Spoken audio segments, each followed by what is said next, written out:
All right, everyone. I got an exciting video for you all today. We've got new article from Tyler over in FFG talking about set 5, spoiling, talking about a little bit of hints and teasers, one brand new card to actually talk about, and a bunch of images, including, well, looks like some Ray back in her battle against the Royal Guard. It looks like that image. We've got Malachor. Ooh, Malachor. Ooh. We've got High Republic images. Ooh, pretty exciting. Second Sister, it looks like, and Force Ghosts. I got to talk about some of the things that they mentioned in this article. Go through it. Big thank you to my patrons, guys. I am extremely excited about this set. I hope you all are as well. Let me know what's the most exciting about this set for you so far. Oh my goodness, this is exceptionally exciting.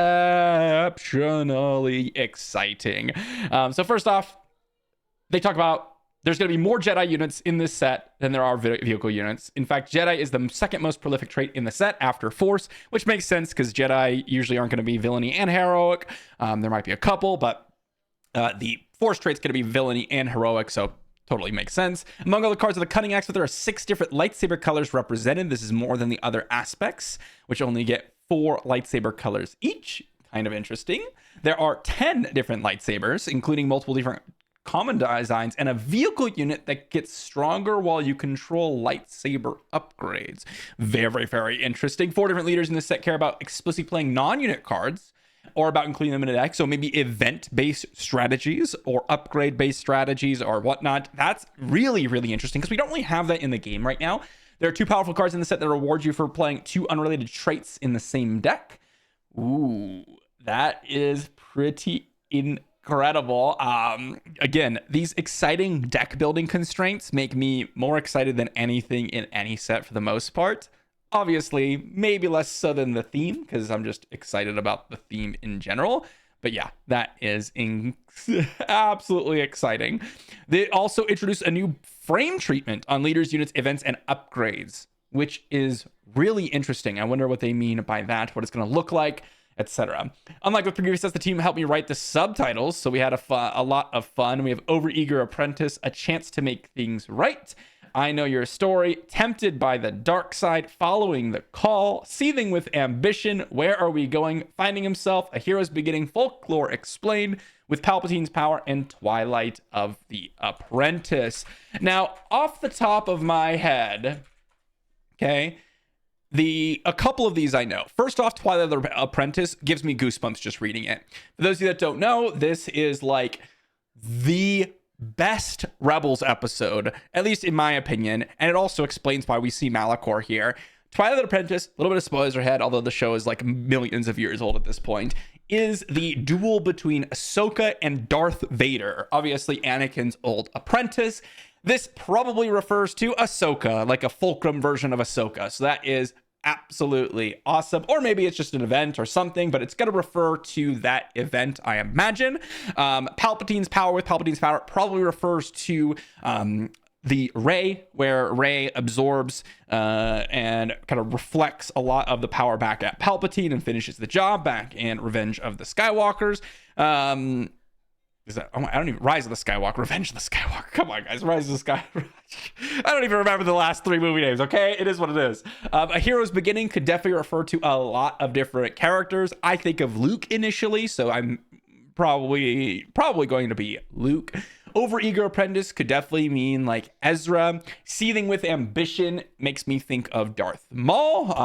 Tempted by the Dark Side. This one could be a lot of different things. Perhaps this is Anakin in early episode 3, where we get an Anakin version that's tempted by the dark side. There's a lot of unpacking here, and again, those are just like off the top of my head, like immediate. This is what pops in my head. There's a lot of in here, a couple of in here that I honestly wouldn't know really, just unless I dove into it a little bit. So if you guys are curious, or if you see this and you're like, oh, this makes me think of whatever this is, let me know in the comment section down below about that.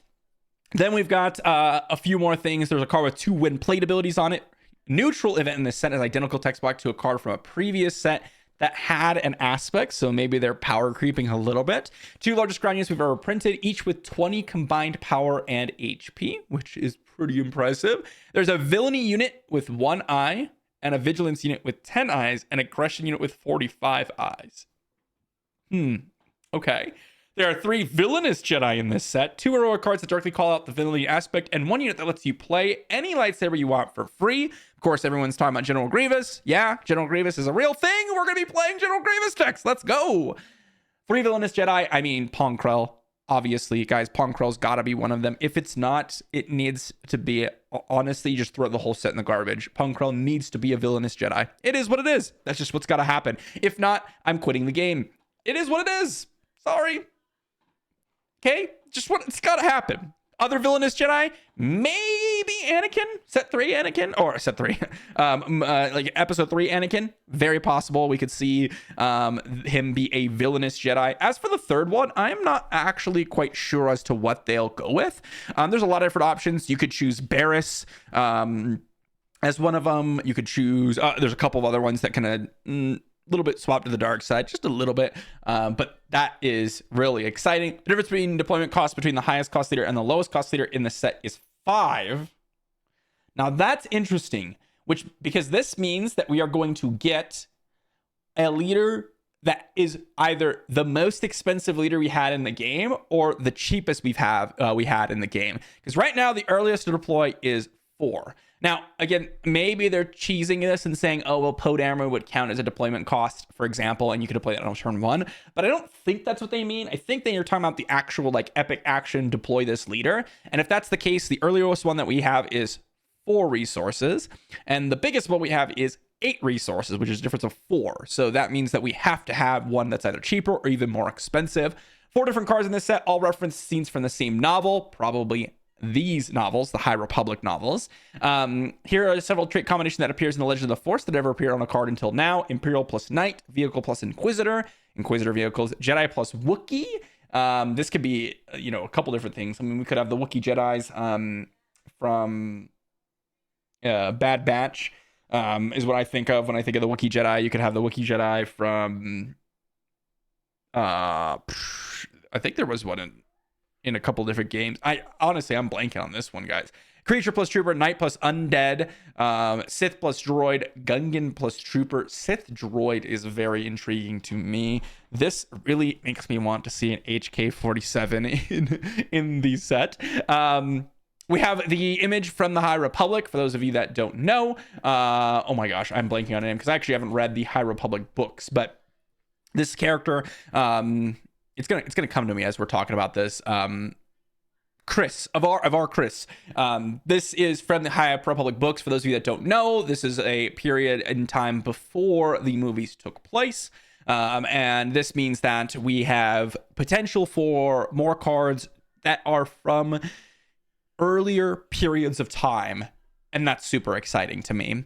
We have a bunch of little mechanics that they talk about. Unit gets +2/+0 for each damage on them. So like a super grit, but really aggressive. Something with for each trooper unit in the discard pile. So maybe some trooper synergies. While this unit is in the space arena, which means that maybe there's a split where you can deploy it to the space or ground arena.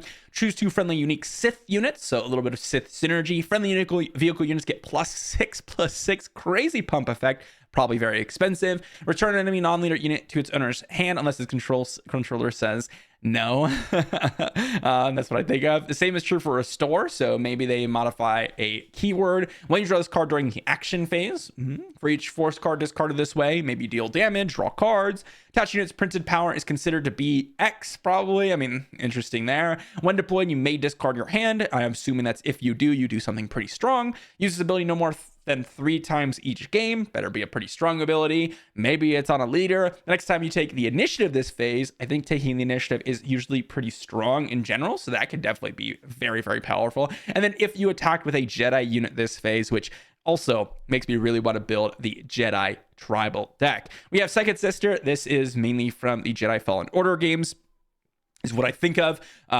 This one is a really, really cool one to see. I'm excited for an entire Inquisitorius. We should have many, many Inquisitors, especially a Grand Inquisitor leading the tribe. And then, of course, we've got Force Ghost Anakin, Force Ghost Obi-Wan, and Force Ghost Yoda on Yavin 4. You can even see the little wood stuff in the background. This probably is some sort of event rather than an actual character. It's pretty cool to see, though. Overall, I mean, those are kind of the little tiny spoilers that they've given us. Nothing too exceptionally crazy here. I'm honestly, the things that excite me the most are going to be the subtitles. This type of stuff, while they can be really cool, to me, a lot of these are like hopeful wishes. I need to see the full card to see whether or not they're actually going to be playable, or I think that they're going to be playable, right? Because with only seeing half of it, there's a good chance that a lot of these aren't going to be playable. But when you're reading through this portion, as I said, I literally get goosebumps reading through some of these subtitles just because, and even though I don't even like look at subtitles after this is the most exciting part. Like when I look at a card, I'll usually remember what it does, what its cost is, what its aspect is, and then I will never know their subtitle. But then for this, when the article is like kind of subtly spoiling cards, the subtitles are where it's at, because you can really figure out what character that is, where part of the story they're from, etc., etc., etc. And this gives us the most information. So I cannot wait to hear what you all have to say about these ones. But then we got another actual card. Okay, we got the Scythe. This is a 4-cost space unit and aggression villainy. It's a 3/5 Imperial Vehicle Transport Inquisitor. Okay, this is one of the cards that they mentioned, has never been on a card, Vehicle Inquisitor. On attack, you may give another friendly unit, Inquisitor unit, +2/+0 for this phase. Very, very interesting. I don't think this is exceptionally powerful, to be honest. 4-cost space unit that's a 3/5 is pretty bad stat line. You really need to give an Inquisitor +2/+0, but to be honest, usually you could have 4 powered space units for 4 resources. You kind of need to get a lot of triggers out of this in order for this to even work. Maybe there's some sort of value out of playing an Inquisitor vehicle. Maybe there's some sort of value out of getting the on-attack trigger. Or maybe there's some value for getting to a critical mass of power that makes this exceptionally strong. I'll be honest, though, a lot of these cards that we talk about very, very early on into a set really don't have much value. I mean, it's cool to see the card. It's cool to talk about it and maybe what is potentially going to come. But it's impossible to evaluate this card because it literally purely relies on a tribe or a trait that does not really exist in the game right now. Like if we find Inquisitor, I mean, we have Fifth Brother and we have Grand Inquisitor. Is there any other card? Oh, Seventh Sister. That's right. Seventh Sister, which is a card that, I mean, barely anyone has ever played in general. But Seventh Sister, I don't think is going to be magically become a card that you're going to play because of this. So really, Fifth Brother, it's a solid one. I could definitely see Fifth Brother coming into play and being played as an Inquisitor in a future deck. I don't think Grand Inquisitor in its current form, like the leader version, is something that we're probably going to want to play.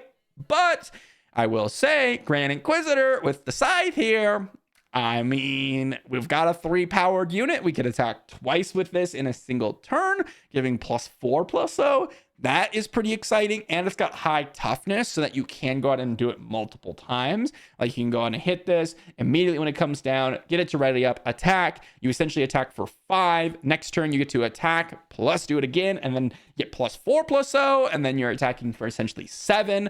That could be interesting. So I don't know. Maybe they're just going to go all in on the Grand Inquisitor that we have previously, and this is why they have this type of stat line. That is something to consider. But it looks like an interesting card, and I'm definitely excited to see what the other Inquisitors are going to look like. Let me know what you think, guys. This is set 5 right here, Mysteries of the Force. I am very, very excited.